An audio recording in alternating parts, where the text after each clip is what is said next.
오늘 우리가 함께 볼 하나님의 말씀은 누가복음 15장 11절부터 32절까지입니다.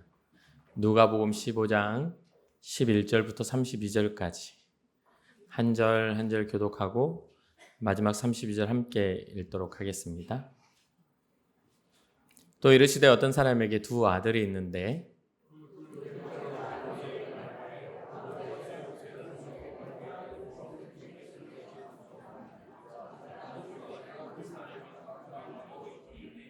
그 후 며칠이 안 되어 둘째 아들이 재물을 다 모아가지고 먼 나라에 가 거기서 허랑방탕하여 그 재산을 낭비하더니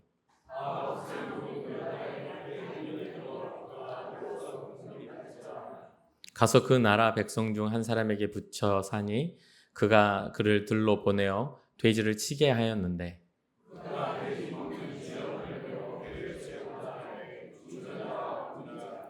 이에 스스로 돌이켜 이르되 내 아버지에게는 양식이 풍족한 품꾼이 얼마나 많은가 나는 여기서 줄여 죽는구나.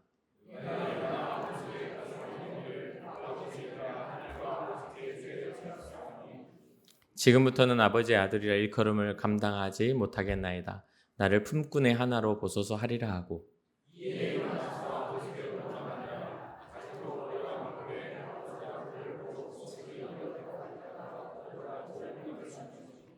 아들이 이르되 아버지 내가 하늘과 아버지께 죄를 지었사오니 지금부터는 아버지의 아들이라 일컬음을 감당하지 못하겠나이다 하나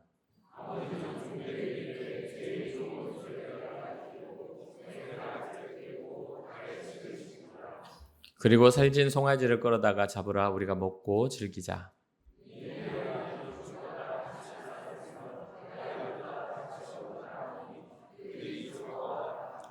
맏아들은 밭에 있다가 돌아와 집에 가까이 왔을 때에 풍악과 춤추는 소리를 듣고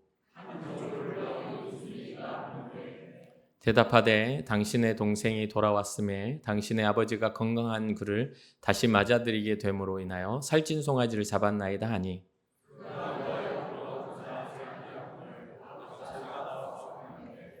아버지께 대답하여 이르되 내가 여러 해 아버지를 섬겨 명을 어김이 없거늘 내게는 염소 새끼라도 주어 나와 내 벗으로 즐기게 하신 일이 없더니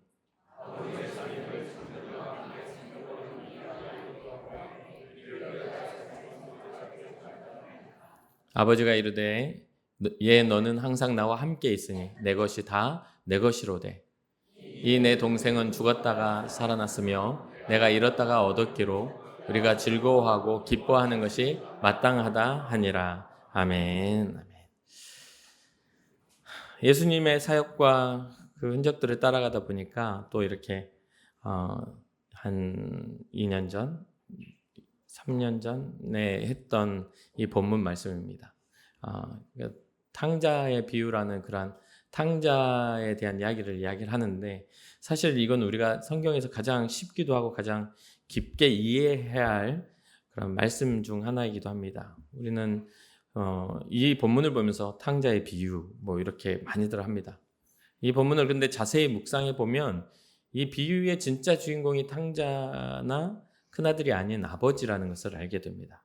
특히 이 비유를 예수님께서 말씀하시기 전에 누가복음 15장 1절의 상황을 보면 바리새인과 서기관이 죄인들과 함께 어울리는 예수님에 대해서 비아냥거리는 이야기가 나옵니다. 그러한 것과 연결하여서 이미 하나님의 백성으로서 살아가는 백성들의 자세가 얼마나 틀어져 있고 하나님 보시기에 약한지를 드러내 보여주는 모습이기도 하죠. 결국 아버지의 마음을 알지 못하는 큰 아들과 같은 이스라엘 백성들, 유대인들에게 바리새인과 서기관에게 그것에 대한 깨달음을 주시기 위해서 이 비유를 말씀하신 거라고 우리는 먼저 생각하고 봐야만 합니다. 세상의 기준으로는 함께할 수 없는 자들을 품어주시는 그 예수님을 보면서 예수님의 사역을 비난했던 바리새인과 서기관 또 여러 종교의 지도자들에 대한 이야기들을 우리는 흘려들어서는 안 되겠습니다. 그래서 어떤 신학자들은 현대판 바리새인, 현대판 율법주의자 뭐 이런 이야기들도 합니다. 그런 부분들에 대해서 우리가 이 땅의 교회 안에 살아가는 우리가 이러한 치명적이고 치욕적인 이야기를 듣지 않으려면 이 오늘 우리에게 주신 말씀을 통해서 우리의 위치와 우리의 신앙을 다시 한번 되돌아보고 하나님이 기뻐하시는 그 아버지가 기뻐하시는 그 아들이 어떠한 아들인가를 우리가 살펴볼 수 있으면 좋겠습니다. 자, 먼저는 이제 11절부터 이렇게 이야기가 시작이 됩니다. 오늘 본문의 이야기는 어렵지 않기 때문에 쭉 설명을 하면서 제가 한번 말씀을 나누려고 합니다. 이 어떤 사람에게 두 아들이 있습니다. 그런데 그 두 아들 중에 둘째가 말썽을 일으키죠. 아버지에게 말하는데 아버지여 재산 중에서 내게 돌아올 분깃을 내게 주소서 하는지라. 그래서 그 이야기를 합니다. 분깃을 유산을 달라 하는 것은 사실은 아버지가 죽은 후에 받는 것이죠. 재산을 나눠주는 것은 이 죽은 후에 유산을 분배하는 거예요. 이때 당시에 이제 유대인의 재산 분배법은 신명기 21장 17절에 나오는 내용입니다. 첫째 아들에게는 2배를 주고 둘째 아들에게는 1배를. 그러니까 3분의 1을 이 둘째 아들은 요구를 한 겁니다. 2배와 1배입니다. 둘째 아들보다 첫째 아들 장남은 2배를 받는 거예요. 근데 이것이 아버지 그 문화상 이때 당시 문화와 이런 것들을 이제 학자들은 이야기를 하죠. 아버지가 죽기 전에 그런 것들을 요구하면 유산 상속에 대한 그 분깃이 작아진다고 해요.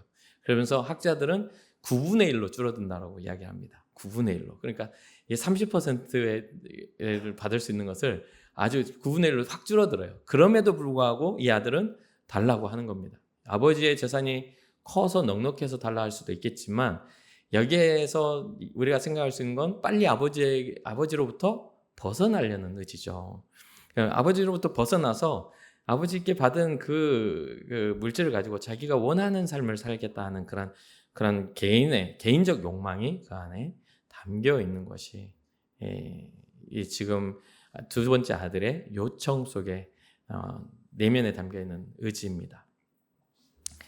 근데 여기서 이제 우리 12절을 보면 뭐 이후로도 우리가 이것이 이어져서 나오겠지만 12절에 이런 말을 합니다. 그렇게 이야기를 하니까 12절 후반절에 아버지가 그 살림을 각각 나눠주었다. 각각 나눠주었다는 건 뭐예요? 작은 아들에게만 준 게 아니라 큰 아들에게도 주었다는 뜻이죠. 각각 나눠줬다는 뜻은요. 그러니까 둘째 아들의 요청에 의해서 둘째 아들만 딱 하고 끝난 게 아니라 섭섭해할 큰 아들에게도 줬다는 이야기입니다. 그러니까 마땅히 줄 것은 다 나눠줬다는 뜻이에요. 그리고 13절에 그 후 며칠이 안 됐습니다. 뭐 한 달도 아니고 2달도 아니고 며칠 안 돼서 둘째 아들이 재물을 다 모아가지고 어디로 가냐? 먼 나라에 갑니다. 먼 나라에 간다는 것은 거기는 아버지의 영향권 밖에 있는 이야기고 문화도 아마 그 아들의 입장에서는 어디로 가야 내가 더 편하게 살고 내가 더 즐겁게 살까라는 고민을 했겠죠. 그러면 아버지의 그 법이 엄격한 아버지의 법이 미치지 못한 곳으로 떠나게 된 거예요. 먼 나라로 가게 되죠. 그러면서 허랑방탕한 삶을 삽니다. 허랑방탕하여 그 재산을 낭비하더니 라고 이야기를 합니다. 허랑방탕하여 재산을 낭비하다는 뜻을 원어적으로 보니까 구원받지 못하는 삶에 대한 이야기를 이야기합니다. 그 말은 뭐냐면 시대적으로 뭐 문화적으로는 그 수용할 수 있는 이야기지만 하나님 그 아버지와 또 하늘의 그러니까 하늘의 법도에 따라서는 이렇게 살면 안 되는 그렇게 살면 안 되는 삶을 살았다라는 것을 의미하죠. 그러니까 그런 부분들에 있어서 이 아들은 진짜 자기 마음대로 살고 싶어서 아버지에게 요청을 했고 또 그것을 가지고 자기의 뜻대로 사는 그러한 삶을 살게 되었다는 겁니다. 오늘날 우리가 살아가는 삶에 있어서 신앙과 또 우리의 삶을 되돌아봤을 때 하나님 앞에서 우리가 하나님의 법을 압니다. 하나님이 우리를 구원하시는 그 사랑도 압니다. 그런데 우리는 세상에 나가 하나님 없는 인생을 살고자 하죠. 우리가 세상에 나가면 하나님이 없는 곳을 찾아다니고 그것이 우리에게 부담이 돼. 하나님의 법이 부담되니까 잠깐 우리의 마음속에 우리의 양심 안에 하나님 법을 가둬놓고 내가 원하는 것을 합니다. 내가 원하는 말, 내가 원하는 삶, 내가 원하는 쾌락, 내가 원하는 목적 이런 것들을 막 성취하려고 하죠. 거기에는 구원이 없습니다. 하나님이 없는 삶에는 구원이 없어요. 그러니까 허랑방탕하다는 이 원어적 의미 안에 구원이 없다라는 것에 우리는 좀 집중해 볼 필요가 있어요. 하나님이 없는 곳에는 구원이 없습니다. 우리가 어디를 가든 무엇을 하든 하나님 함께 하시는 삶을 살아야만이 우리에게 온전히 구원이 있다라는 것이죠. 그 더 나아가 이제 허랑방탕의 재산을 다 낭비해 버리고 맙니다. 그리고 14절에 다 없앤 후 다 허랑방탕에서 그 자기의 분깃을 유산을 받은 것들 다 탕진해 버리고 말았어요. 그런데 하필이면 또 나라에 큰 흉년이 들었네요. 그 나라에 큰 흉년이 들어요. 그게 뭐냐면 우리의 인생을 살아가는 데서 우리가 계획대로 되는 게 아니라 하나님의 은혜 안에 된다는 것을, 주권이 하늘에 있음을 우리는 기억해 볼 필요가 있습니다. 물론 우리의 열심으로도 잘 살 수 있습니다. 시대적인 흐름 속에 우리가 안전한 삶, 안전한 시대를 살 수도 있어요. 그러나 그러한 모든 것도 하나님의 섭리 안에서 이루어진다는 것을 깨달을 수 있으면 좋겠다라는 생각을 해요. 마음대로 되지 않고 살 때는 열심히 즐겁게 살았지만 다 탕진한 후에 마음대로 되지 않고 크게 흉년이 드니까 어떤 상황이 일어나요? 흉년이 든 곳에는요, 인색함이 자리 잡을 수밖에 없어요. 나도 없는데 너를 뭘, 그렇잖아요. 흉년이 들었다는 것은 사회적인 모든 그 시대적이고 사회적인 모든 것들이 메마른다는 뜻입니다. 그렇기 때문에 모든 사람이 아껴야 되고 모든 사람이 그런 것들을 절제를 해야 되는 그런 상황들이에요. 그러한 그런 것들이 엎친 데 덮친 격이라고 있는 것도 다 사라져. 시대적으로 또 가뭄이 들어서 흉년이 들어 먹을 게 없어져. 그러니까 완전히 이제 궁핍한 상황이 된 거죠. 완전히 배고픈 상황이 된 거예요. 그래서 15절에 이렇게 이야기해요. 가서 그 나라 백성 중 한 사람에게 붙여 사는 거예요. 어떤 사람을 이제 붙들고 붙여 살아요. 그래서 그 사람이 그를 들로 보내어 돼지치는 곳을 일을 시킵니다. 근데 돼지라는 것이 이스라엘 백성들, 특히나 이 이야기를 듣고 있는 바리새인과 서기관들에게, 지금 이거는 비유입니다. 이 이야기를 듣고 있는 사람들이 돼지는 부정한 동물이에요. 이스라엘 백성들은 돼지를 먹지 않습니다. 그러니까 돼지는 부정한 동물이에요. 그러니까 이것 자체가 원하지 않는 삶을 살아야 되는 그런 비참함 속에 들어가는 거예요. 돼지를 치는 것도 이제 부담스러운데 이 먹을 게 없으니까 돼지가 먹는 쥐염 열매로 배를 채우려고, 돼지가 먹는 걸 같이 그것을 먹으려고 하는데도 부족한 겁니다. 그걸로 채우려고 해도 못 먹게 하고 주는 자가 없었다라고 이야기해요. 비참함에 또 비참함이 더 엎친 데 덮친 격으로 되는 거죠. 이건 자기 쾌락의 뒷받침은 너무 가혹하지 않습니까? 인생은 아직 많이 남아있는데 이 상황들이 진짜 끝이 안 나는 그런. 그러니까 잘못된 생각과 잘못된 삶의 결과가, 파괴가 한순간에 일어난다는 것을 이야기해주고 있기도 합니다. 어쨌든 그렇게 돼서 이 사람이 그제서야 자기의 인생을 되돌아봅니다. 편안하게 아버지의 밑에서 살아왔던 것들이 얼마나 답답하고 얼마나 이게 자기를 숨막히게 했는지, 빨리 내놔라고 해서 자기 뜻대로 살다가 안 되고 처절한 현실 가운데 딱 나와보니까 자기를 선대하는 사람이 없다는 거예요. 가진 게 있었을 때는 선대하는데 가진 게 다 떨어지니까 아주 이제 돼지가 먹는 쥐염 열매도 주는 사람이 없어서 배가 고파 죽을 지경이에요. 그때 17절에 이렇게 기록하죠. 이에 스스로 돌이켜. 이게 우리에게 중요한 신앙적 포인트입니다. 스스로 돌이킨다는 건 회개를 뜻해요. 돌이켜 봐야 돼요. 그러면서 스스로 돌이켜 무엇을 하냐면 생각을 합니다. 무슨 생각? 내 아버지에게는 양식이 풍족한 품꾼이 얼마나 많은가? 나는 여기서 줄여 죽는구나 라고 하는 현실을 정확하게 바라보는 그런 마음입니다. 그리고 여기서 머무르는 게 아니라 회개라는 건 뭐냐? 돌이켜 가는 것. 내가 원하는 길에서 돌이켜 돌아가는 것을 뜻합니다. 성경이 말하는 회개는요, 여호와께 돌아가자, 이거예요. 그러니까 우리가 회개한다는 건 스스로 이렇게 감정에 취해가지고 눈물 흘리는 걸 회개라고 착각하면 안 돼요. 그건 서러움이지. 뭔가 잘못에 대해서 내가 잘할 걸, 이 정도지. 근데 진짜 회개는 돌이키는 거예요. 행동을 돌이키고 말을 돌이키고 생각을 돌이키고 시선을 돌이키고 발걸음을 돌이킨다 이 말이에요. 어디로? 아버지께로 돌아가는 거예요. 그래서 18절, 내가 일어나 아버지께 가서 이르기를 아버지 내가 하늘과 아버지께 죄를 지었사오니. 19절, 지금부터는 아버지 아들이라 일컬음을 감당하지 못하겠나이다. 나를 품꾼의 하나로 보소서 하리라 하고. 여기까지가 회개한 자의 마음의 자세입니다. 너무 당당하고 너무 뻣뻣한 모습이 아니라 내 실수와 잘못을 인정하고 마음이 어떻게 돼요? 내 병기술 주세요 하고 뻔뻔스러웠던 그 눈이 아니라 이제는 자신감 없이 나는 이제 품꾼 중에 하나로 써주십시오. 나는 아버지 아들이라고 칭할 만한 그런 존재가 아닙니다라고 하는 그 자기중심적 사고가 그 상대방을 이해하는 상대방의 그 사랑과 그 보호를 이해하는 그런 사고로 바뀌어야만 되는 거예요. 돌아왔는데 뻔뻔스럽게 또 그러고 있으면 아무런 그 시간적 그런 의미가 없는 거죠. 우리의 신앙이 그래요. 주님 앞에 돌아왔는데 우리의 모습이 뻣뻣하고 뭔가 당당해서 내 나라 빚쟁이 빚내나라는 식으로 계속 이렇게 손을 벌리고 있는 기도나 삶을 살고 있다면 그것은 신앙자라고 보기는 참 어렵습니다. 어쨌든 이후에 또 이야기가 나오니까 그렇게 해서 옵니다. 그래서 20절에 이에 일어나서 아버지께로 돌아갑니다. 여호와께 돌아가자 하는 것처럼 돌아가야 돼요. 그래서 돌아가는데 아까도 말씀드렸지만 이 둘째 아들의 모습이 당당하게 어깨 펴고 내가 돌아왔으니 나를 맞이하라 그랬을까요? 아니죠. 거지 같은 모습으로 올 거 아닙니까?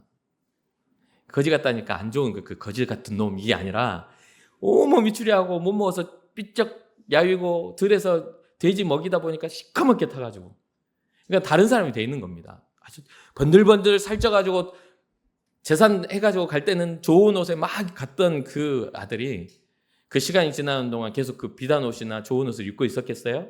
일을 하는데 거치장스러운 어떤 화려한 옷들을 입었겠어요? 아니죠. 헐고 막 이렇게 일을 하고 더럽게 묻히고 살은 그냥 빛깔 없이 다 빠져버리고 새까맣게 타버린 그 모습으로 고개를 푹 숙이고 누가 봐도 멀리서 보면 알아보지 못할 모습으로 떠나갈 때와는 전혀 다른 모습으로 돌아오고 있는데 21절이에요. 아니 20절이에요. 이에 일어나서 아버지께로 돌아가는데 여기에 아버지의 마음이 하나님이 우리를 향한 그 마음이 표현이 됩니다. 아직도 거리가 먼데 아버지가 그를 보고 측은히 여겨 달려가 목을 안고 입을 맞추니 아직도 거리가 멀어요. 근데 알아보는 거죠. 왜? 이 아버지는 언제나 올까 계속 아들이 떠나간 방향을 보고 있거든요. 언제나 내 아들이 올까?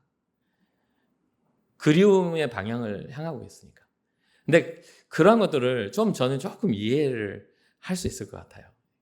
다 모르지만 또 이 아버지는 시력이 좋아가지고 더 잘 알아볼 수도 있었겠지만 그래 좀 이해할 수 있는 것은 제가 보니까 우리 자녀들을 키워보면요, 뭐 졸업식을 한다든지 입학식을 한다든지 우리 큰아들이 군대에 간다든지 또 군대에서 훈련 수료하고 수료식을 한다든지 뭐 이런 것들 보면요 수천 명이 있는데 내 새끼밖에 안 보입니다. 다 머리 빡빡 밀고 다 세대가리 이렇게 있는데 어쩌면 두상이 꼭 내 아들은 그렇게 생겼을까? 누가 안 가르쳐줘도 알아봐요. 우리 입학식에 가서 수많은 아이들이 있는데 다 고만고만 조그만 애들이 막 땡알땡알하고 다니는데도 내 아이는 알아봐줘요. 그럴 때 제가 정말 이 아비의 마음이 뭔지를 조금은 이해합니다. 우리 하나님은 실수가 없으신 분이잖아요. 저 먼 곳에서부터 우리의 돌이킴을 하시고 알고 계시는 분 뿐만 아니라 버선발로 뛰어나와서 뭘 어떻게 해요? 먼 데서부터 측은히 여겨. 여기 측은히 여긴다는 말은 불쌍히 여기다, 예수님이 민망히 여기사 불쌍히 여기시고 이러한 어떤 그 단어와 똑같은 원어를 쓰거든요. 여기는 측은이라고 하면서 좀 더 고급스러운 단어를 썼지만 아주 마음에 불쌍히 여겨 하면서 달려가는데 이 원어적인 거 보면 창자가 끊어질 것 같은 고통의 극률함입니다. 내 자식을 딱 봤을 때 이 심장이 덜컥 내려앉는 그런 심정으로 막 뛰어나가는 거예요. 아주 그냥 뭐 체면이고 뭐고 옆 사람 누가 쳐다보고 안 쳐다보고 상관도 없어. 내 아이만 보이는 거예요. 내 자녀만 보이는 그런 상태예요. 그래서 달려가 목을 안고 입을 맞추며 잘 돌아왔다. 잘 왔다. 보고 싶었다. 라고 하시는 분이 하나님이시라는 겁니다. 그런데 거기에 아들의 모습을 보십시오. 21절에 아들이 이르되 아버지 내가 하늘과 아버지께 죄를 지었사오니 지금부터는 아버지의 아들의 일컬음을 감당하지 못하겠나이다.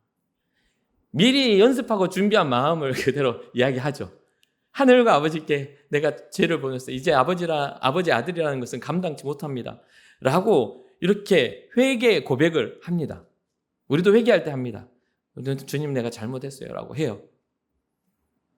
근데 저는 이 부분에서 되게 가슴이 찡했던 게 뭐냐면 이런 이야기를 하는데 22절에 아버지의 이야기가 아버지는 종들에게 이르되 제일 좋은 옷을 내어다가 입히고 손에 가락지를 끼우고 발에 신을 신기라. 그리고 살찐 송아지를 끌어다가 잡으라. 우리가 먹고 즐기자. 왜 여기서 찡하냐면요. 이 아버지는 아들이 뭔 말 하는지 이게 관심이 없어요. 돌아온 아들이 어떤 후회를 하고 어떤 말을 하는지 관심이 없단 말이에요. 거기에 대해서 반응을 안 해요. 그럴 줄 알았다 이놈아. 네가 망할 줄 알았다. 그럼 돌아올 줄 알았다 내가. 이렇게 대꾸를 안 하고 무슨 말 하는지 하나도 생각을 안 해. 지금 이 아버지의 마음은 돌아온 아들에 대한 감격으로 가득 차 있어. 그러니까 야, 너 왜 이런 옷을 입고 있냐? 좋은 옷을 가져와라. 내 아들에게 좋은 옷을 입히겠다. 야, 너 이제는 잃어버린 아들, 죽어버린 아들이 아닌 다시 상속자가 되게 하려라. 이때 당시의 문화가 가락지를 끼운다는 것은 상속자, 내 아들이라는 어떤 가문의 증표라고도 이야기를 합니다. 근데 오늘날 우리가 기도 뚫고 뭐 이렇게 코도 뚫고 뭐 어디를 막 뚫잖아요. 그것은 옛날에 종들의 표식이었습니다. 종살이 할 때 표식이었어요. 지금은 뭐 그렇지 않으니까 어디든 뚫어서 액세서리를 걸고 다니지만, 그러니까 이 가락지를 끼운다는 것은 다시 내 아들로서의 그것을 인정하겠다라는 그런 어떤 증표이기도 합니다. 신을 신겨라 라는 것은 뭐예요? 자기를 떠나버린 아들이 신발도 신지 못하고 터덜터덜 아주 사는데, 이때 당시에 신을 신는다는 것은 부를 상징하고 종들은 신을 신지 못합니다. 이 사람은 지금 뭐예요? 들에서 돼지를 치다 온 사람이에요. 예전에 화려했던 내 아들이 아닌 돼지를 치다 왔던 사람이니까 이 사람이 왜요? 긴 시간 맨발로 그 길을 걸어오고 있었던 거죠. 그러니까 이 아버지의 관심은 이 아들에게 집중되어 있어요. 헐거운 그 옷을 벗어라. 이제 내가 다시 그 옷을 입히리라.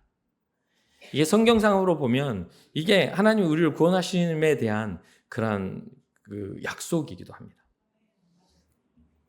뭐냐면 우리가 우리의 공로로 구원받는 것이 아니라 예수 그리스도로 옷 입게 하시는 그 구원의 일들의 이야기이기 때문에 그렇습니다. 사랑하는 성도 여러분, 우리는 우리의 신앙적인 이러한 부분들을 우리가 잘 해석해야 합니다. 우리의 모습이 지금 어떠한 위치고 어떠한 상태인지를 잘 알아야 돼요. 지금 우리가 복음을 전해야 될 사람들이 돌아와 주님의 아버지의 기쁨이 되어야 할 사람들이라는 것을 우리는 잊지 말아야 되는 것이죠.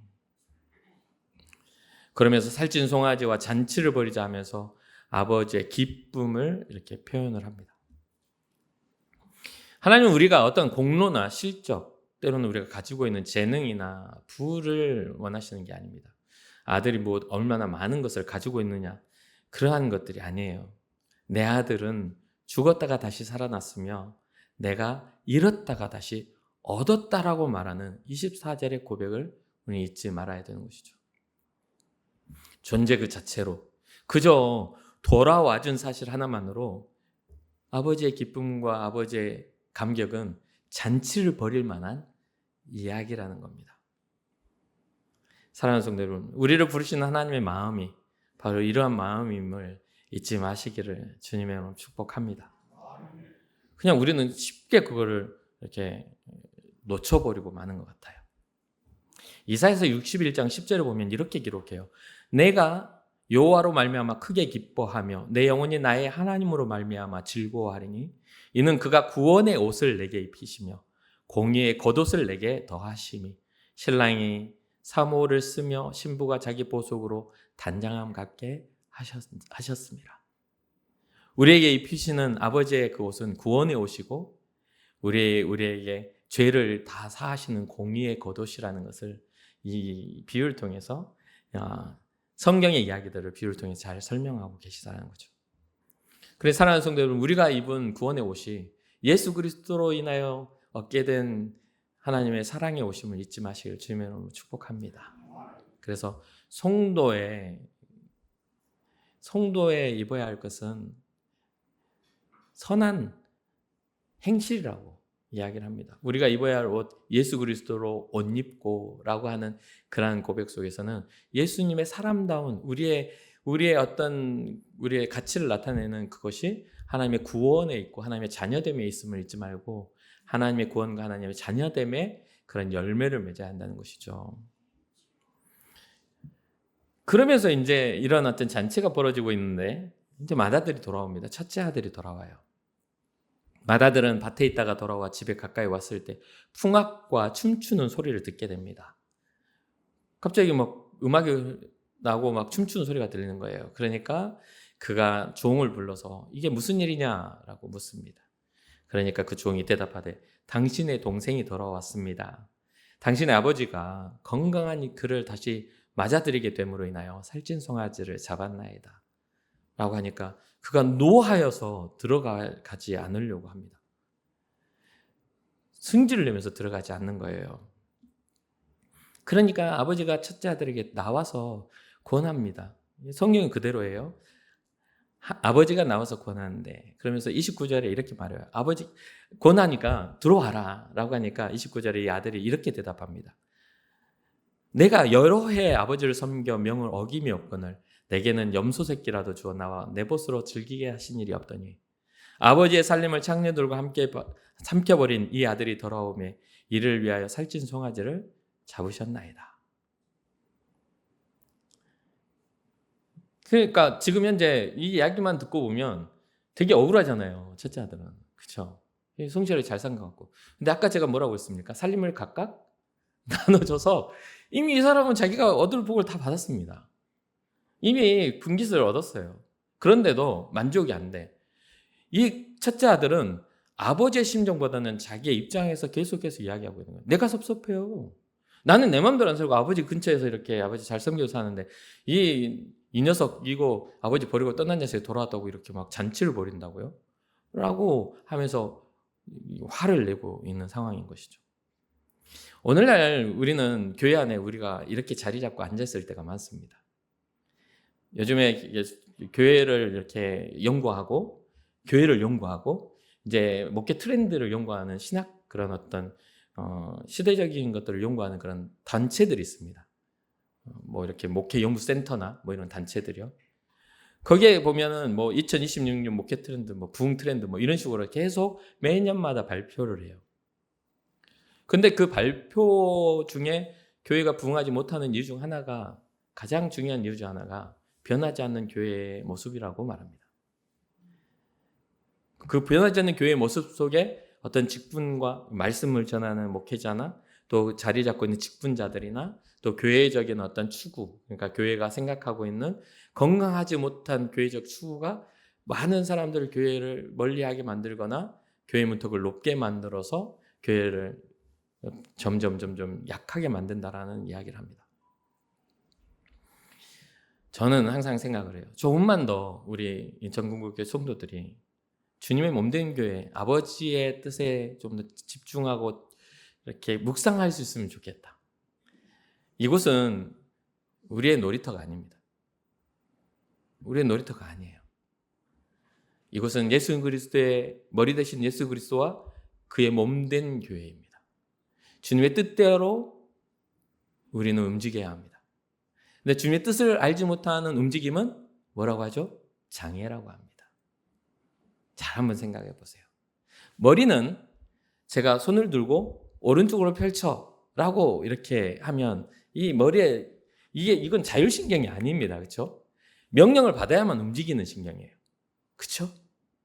근데 만약에 여기 이렇게 해서 오른쪽으로 움직이려고 하는데 이렇게 되면 어떻게 돼요? 문제가 되는 겁니다. 이 손을 내리고 싶은데 계속 손이 올라가 있으면 이걸 두고 장애라고 합니다. 원하는 대로 움직여지지 않는 것을 그래요. 여러분들은 교회 안에 장애이십니까? 아니면 교회 안에 건강한 지체이십니까? 이것은 스스로의 움직임이 아닌 머리의 명령에 의한 겁니다.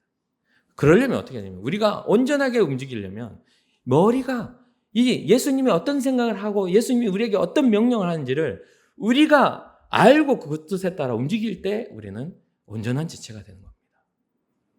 그 뜻도 모르고 알지도 못하는데 막 움직이고 있는 것은 문제가 있는 겁니다. 문제가 있는 거예요. 그러니까 꼭 깊이 묵상하셔서 교회 안의 첫째 아들과 같은 오늘날의 어떤 신학자들이 말하는 현대판 바리새인, 현대판 서기관들, 현대판 율법주의자들, 이러한 이야기를 우리가 들어서는 안 되지 않겠습니까? 우리는 은혜의 시대에 사니까 우리는 이 시대를 살아가는 은혜의 하나님의 자녀됨의 권세를 가진 자들이 돼야 되는데, 누군가가 와서 우리를 보면 당신은 그냥 연기자구나, 신앙자가 아니구나, 그렇게 돼버리면 안 된다 이 말입니다. 때로는 우리의 자리에, 내가 앉던 자리에 누구가 앉으면 노하는 우리의 모습이 있습니다. 그건 내 자리인데 왜 거기 앉아있냐고, 그렇게 생각하는 경우들이 많습니다. 어떤 찬양팀이든 봉사의 자리든 아니면 어떠한 명예를 어떤 자리든지 간에 그 자리를 내 자리라고 말한다는 겁니다. 그 자리를 내어주지 않으려고 하는 거예요. 근데 예수님의 제자가 된다는 것은 자기를 부인하고 주님의 원하시는 십자가를 짊어질 때 제자가 됩니다. 십자가는 절대 안 짊어지고 자리만 요구한다는 것은 바리새인의 모습과 같다는 것이죠. 첫째 아들은 크게 분노합니다. 집에 들어가기를 강력하게 거부하죠. 동생이 돌아온 기쁨의 잔치는 자기 참여하기가 싫다는 거예요.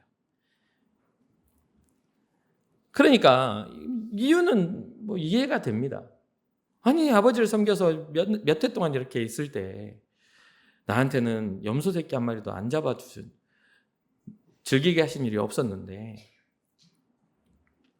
근데 다 잃어버리고 돌아온 일을 위해서 그렇게 한다는 게 너무 섭섭합니다 라고 이야기하는데요, 여기서 저는 아버지가 돌아온 아들에게도 얼마나 사랑하고 같이 있는 아들에게도, 첫째 아들에게도 얼마나 사랑하는지를 31절과 32절에 저는 확인합니다. 아버지가 이르되, 얘야, 너는 항상 나와 함께 있으니 내 것이 다 네 것이 아니냐.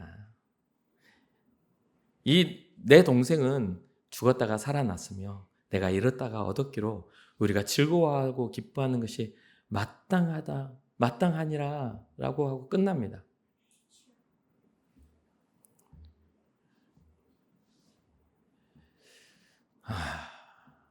이게 얼마나 하나님의 공평하심, 하나님의 선하심이 드러나는 게 아닌가 생각하게 됩니다. 예수님은 바리새인과 서기관들을 비난하기 위해서 이 이야기를 하신 게 아닙니다. 깨닫고 돌아오게 하시기 위한 그런 말씀을 하신 것이죠. 그게 아버지 하나님의 마음이라는 것을 비유를 통해 말씀해 주고 계시는 거죠.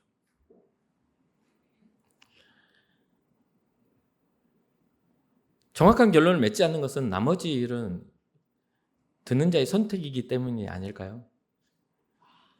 여러분과 제가 첫째 아들이든 아니면 이제 돌아온 둘째 아들이든 그 이후의 일들은 우리가 선택하여 아버지와의 관계를 형성해야 되는 우리의 몫입니다.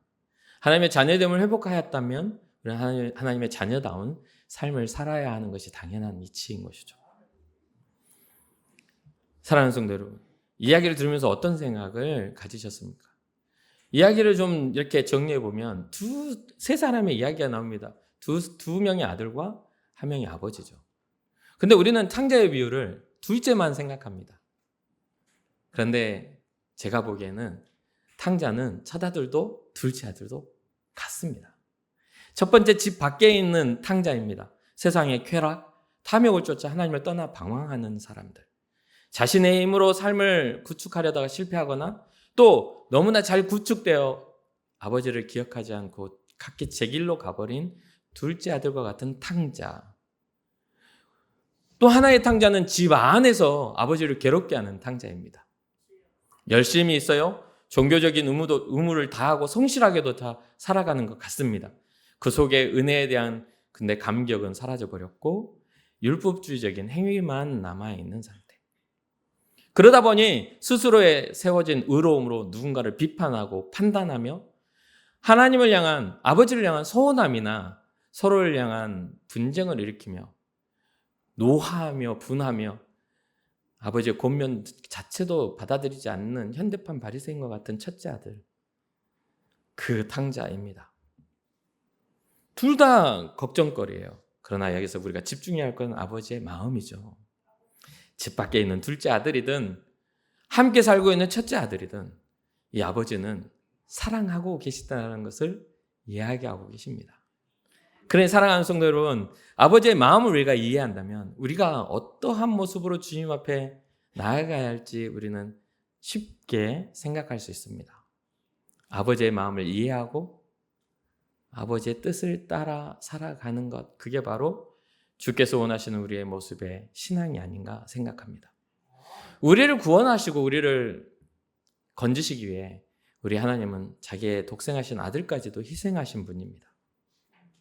우리가 아직 죄인 되었을 때, 우리가 아직 무언가를 갖추지 못했을 때 이미 하나님은 우리의 숙여진 고개, 자신감 없이 움츠러진 그 작아진 어깨, 아버지를 향해서 우리가 감히 당당하게 걷지 못하는 고개를 푹 숙이고 돌아가고 있는 그 모습까지도 알고 계시며 뛰쳐나와 우리를 구원하시려고 하는 하나님의 그 마음, 그 아버지의 마음을 잊지 말아야 되겠습니다.